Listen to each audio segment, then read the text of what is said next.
Whether you're visiting before, during, or after the Olympics and Paralympics, you might notice a number of changes and disruptions around the city. This might leave you wondering, how will it affect my trip? Will the monuments be open? Or should I even skip Paris entirely this summer? There isn't one concrete source of information for all of this, and in doing my research to make this video, I've discovered a number of things that will also not be decided until the last minute. But I thought it was time that we take all of this information and compile it into one location for you here in this video. There's a lot to get through and we want to get through it quickly, so buckle up. I'm Jay Swanson, I lived here for 10 years, and this is Paris in My Pocket's full guide to navigating Paris during the 2024 Olympics.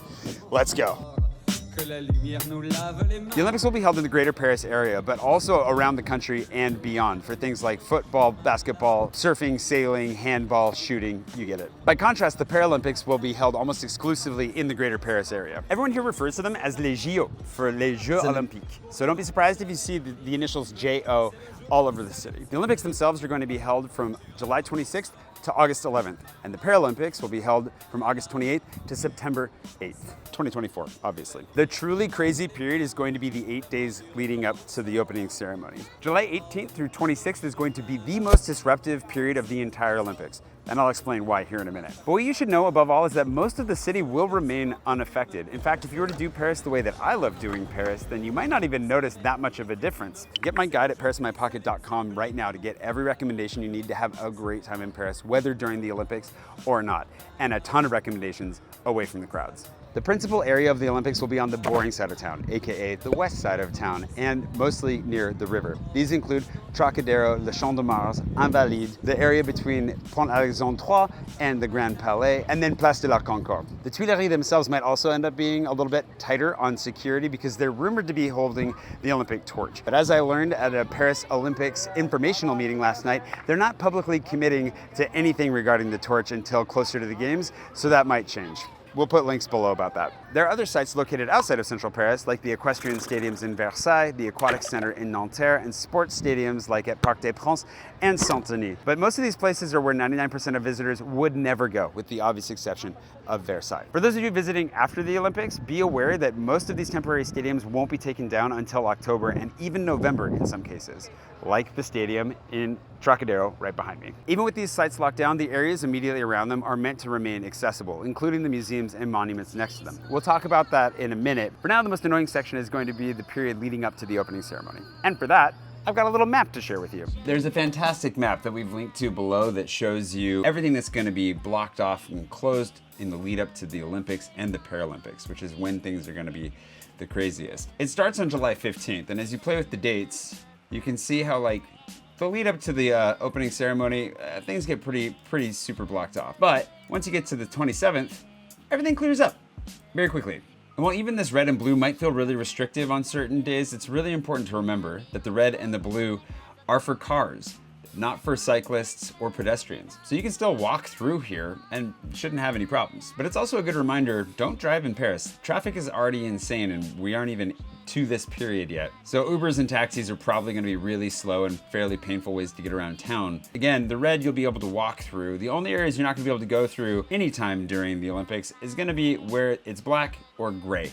The gray and the black are the locations where the actual events are happening or where they've blocked it off specifically for something like the opening ceremony. But if you jump ahead to the second, you'll see that Trocadero is gray, and then you can see over here Concorde is just a big gray mess. Ultimately, it feels like they're really working to keep the city as unencumbered by this as possible. To my eye, they might be doing a great job of it, but if you're looking to get photos of, let's say, the Eiffel Tower that you don't want obstructed, then you should go check out the video that we made about taking great photos of monuments in Paris. But as we'll see, even things in those areas don't look that disrupted. And if we zoom out here and do a little bit of an overlay of my map from Paris in My Pocket, you'll see that there's a lot of stuff, if not most of my favorite things, are nowhere near where all of this is going down.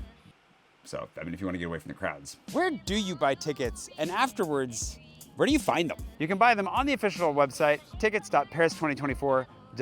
There remain an abundance of football/soccer tickets as of filming, and they're making a variety of different sports available at a variety of different times, so check the website regularly. As of recording, you can still find great prices for day passes to the Paralympics, anywhere from 15 to 24 euros, which gets you into a variety of events over the course of an entire day. You may buy your tickets online, but you still need an app to use them. There are more apps in this Olympics than you can shake a stick at. It should be its own event. I don't know who'd get gold, but I definitely have an opinion on who might get bronze so far. The most popular one is the official Olympics app, which will keep you up to date with news and what's going on. But if you're actually attending the games, then you're going to need the Olympics ticketing app, which you can't use to buy tickets, but you can use and will need to use to display them to get into any events. As of last night, if you have your Olympic ticket on you, you don't need a QR code to get in to an Olympic event, which makes total sense. If you want to give or sell tickets to friends, you can do it directly within the ticketing app. It's really easy. All you have to do is open the app and then the event in question, hit the transfer button and put in the phone number of the person that you'd like to send them to. It'll text them a link. They accept it on the other side and it's done, just that easily. There's also an official reselling app that we will link to below in case you would like to sell your tickets because you can't make it or for any other reason. There are two merch locations that I found just by riding around town. One is Spot 24 over by the Eiffel Tower, which also has a really cool art gallery going on inside. And then this guy, the official merch store, just hanging out by the Grand Palais. So those are two that I know for sure, but I have a feeling you're gonna be able to find merch wherever you go. I got this one at Spot 24. Hey, you gotta buy a souvenir somewhere. The official website says that they are going to allow small umbrellas and plastic or metal water bottles up to 75 centiliters, so you can bring those in with you. A lot of the stadiums are set up outdoors and in direct sunlight, so make sure to wear a lot of sunscreen and stay hydrated. And be sure to give yourself extra time when crossing or exiting the city to attend an event. Any metro lines servicing Olympic events are bound to be rammed, with a predicted additional 500,000 people using the metro every single day. Whether or not that comes to pass, here's what we know about public transportation during the Olympics. No metro lines are going to close completely during the Olympics, only a few stations near Olympic sites. Those are Champs-Élysées, Clemenceau, Concorde, and Tuileries, which are going to affect lines 1, 8, 12, and 13 respectively. Those three that I just mentioned are all going to be closed until about September 21st. So Pont-Marie on line 7 will be closed August 10th and 11th.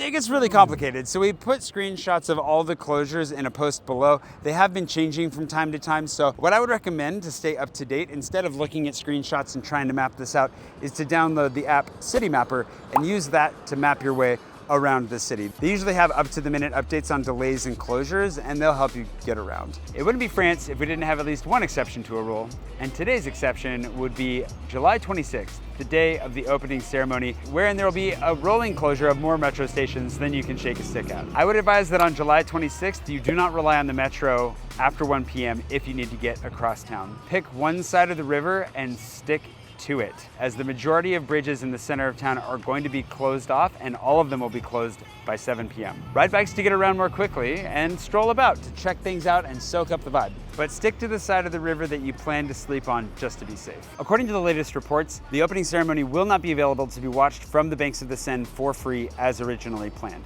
They've reduced the number of spectators from 600,000 to around 300,000 people, and they will be closing the lower bank entirely. Roughly 100,000 of those attending will be ticket holders, and as of recording, there are still tickets available for an outlandish 2,700 euros each, which is why I'm not going.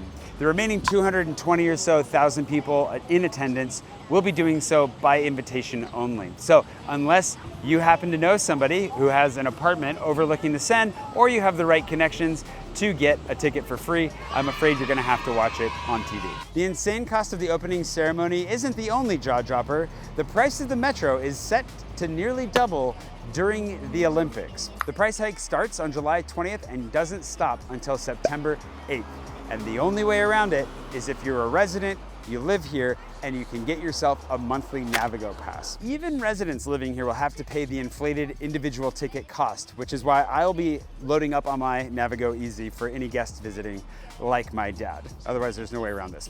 I'll also be riding my bike as much as possible. Because there's so many apps involved in this ridiculous event, there is an Olympics-specific travel app that will enable you to get unlimited travel for 16 euros a day or 70 euros per week. These prices are exorbitant, but unfortunately, there is no real alternative. As a side note, the EDF Mobilités app is now available on iOS, which means that you can stock up on individual tickets or bundles of 10 at a discounted price on your iPhone or your Android device, always been able to do that, and then travel on your phone. This means if you download the app now, you can buy bundled tickets for the same discounted price as everyone else, as long as you do it before July 20th. Even if you buy them after July 20th, if you're only using the Metro once or twice per day, buying them at the discounted rate of 32 euros during the Olympics, which is again, almost double the normal price, will still be the cheapest way. If you're going to be riding a lot on the Metro while you're here, then getting unlimited travel through the Olympics travel app is going to be the cheapest. If you plan to use the Metro a lot and you don't live here, then the Olympics travel app is for you. If you need a full rundown on how to use the Metro while you're in Paris, then you should check out the video we made right here. It's a good deep dive, but we need to move on. Getting to and from the airports should remain the usual experience, for better or for worse, but one exciting update is that Line 14 now serves Orly Airport for only 10 euros and 30 cents, which is amazing. The majority of you will probably be flying into Charles de Gaulle Airport, which is serviced by the RER, which is infamous for its disruptions, but it should be running normally. So be sure to download City Mapper and check for any disruptions before you commit to buying a ticket for 11 euros and 80 cents as of filming, which will get you all the way into Paris and cover you for your transfer onto the Metro. Taxis and Uber will be operating as usual, but as you can imagine, traffic is already bad enough in Paris without the ongoing restrictions from Olympic event sites around the city, so I would recommend avoiding it as much as possible. However, getting into the city from the airport, it's not a bad way to go. Just remember to take taxis from the official taxi stands in the airport. Don't go with some guy hanging out just outside a baggage claim who's offering you a great deal. That's how you get scammed.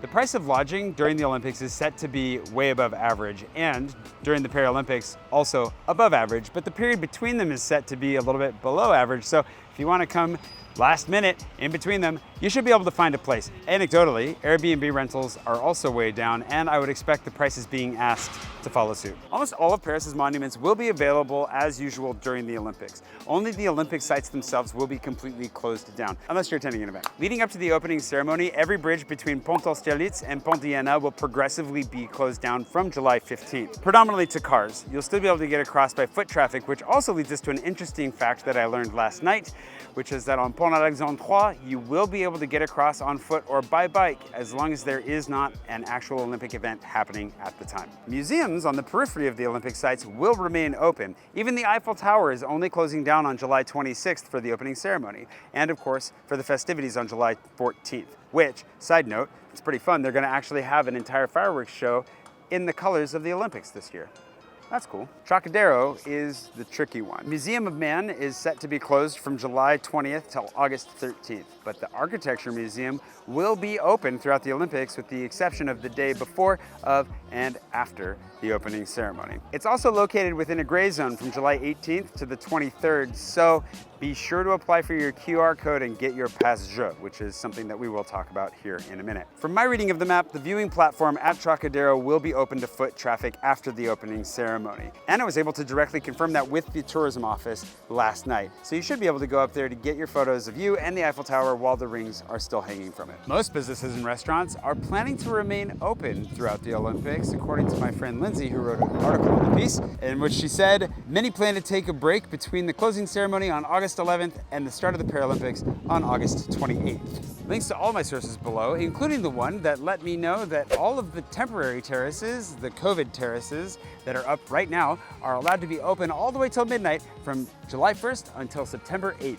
So expect the nightlife around here to get really good. You've probably heard a lot about QR codes, gray zones, red zones, everything at this point, and what you need to know is about the Pass Jeux. And what this is basically a QR code that you can request that you will need during the lead up to the opening games. You're only gonna need it if you're going into one of the gray or black areas, like if you have a reservation at a hotel, a museum, or a restaurant. The thing is, you're going to need to make your request in advance to get that pass, and it's intense. You go to this website, and there you're gonna have to upload a copy of your identity, tell them when and where you were born, and then upload proof of your reservation. It's basically like applying for a visa, but just across the street. Otherwise, if you're an Olympic ticket holder and you're going to a stadium like the Trocadero Gardens behind me, all you're going to need is that Olympic ticket for the event. Don't approach any of the events and think you can get in without a ticket. They're not gonna be tourist sites. They're like any sporting event, you gotta pay to get in. Also, during the lead up to the games, they are going to make special corridors for the major monuments that are affected. So like the Eiffel Tower, the Louvre, the Orangerie, and Musée d'Orsay, those will have their own special corridors that visitors will be able to access without needing to get a QR code. I think they realized last minute that things were going to get a little insane, and this is one of those fluid changes that got made. I just heard about it last night. No boat tours are going to be allowed to operate in the week leading up to the opening ceremonies. Otherwise, all the tours that I recommend will be operating as usual. A lot of tour companies are suffering from a reduction in bookings thanks to the reduction in tourism over the Olympics, and also because so many people are coming just for the Olympics and not to do anything else. So if you'd like to do a tour while you're here, make sure to book in advance and grab a tour with one of the companies that I recommend. They're all lovely. Most of them won't be disrupted if affected at all by the Olympics, with the exception, of course, of the boat tours. And of course, I'd like to help as many of them as I can. So if you'd like to book, go ahead and use one of the links that I have below and go directly to them right now. In my opinion, you should absolutely come to Paris for the Olympics. It's going to be a festive environment, and odds are good that tourism is going to be down thanks to all of the misinformation and fear-mongering going on. It will be more expensive and there will be disruptions, but stumbling across a race is half the fun. What other time in your life is Paris going to be hosting something like this? It's been exactly 100 years since the last time we hosted the games. Even if you don't want to attend any events, what better time to wander around, check things out, and soak up the vibe. And if you get my guide at parisinmypocket.com, you'll have hundreds of recommendations for great food, coffee, and drinks in parts of the city that the average tourist will never find. Even the average Parisian doesn't know where half of this stuff is. As of recording, the parts of the city that I enjoy most are shown on the official Paris disruption prediction map to have absolutely no disruption going on whatsoever. So if you want to come to Paris and you want to enjoy it like a local and get to the parts of the city the average Parisian doesn't know while the entire world has its eyes on the boring part of the city, then there may be no better time than to come during the Paris Olympics in 2024. Come join us. We would love to have you. It's gonna be a blast. And whether you're coming for the first time or the dozenth, we've made a bunch of videos that'll get you all the help you need, from riding the metro to ordering wine to how to get your Notre Dame fix while she's still closed. I'm Jay Swanson. This has been Paris in My Pocket. Thank you so much for watching. Also, I highly recommend you don't stand in the middle of the street to get this shot, but I'm not your mom. You do whatever you want.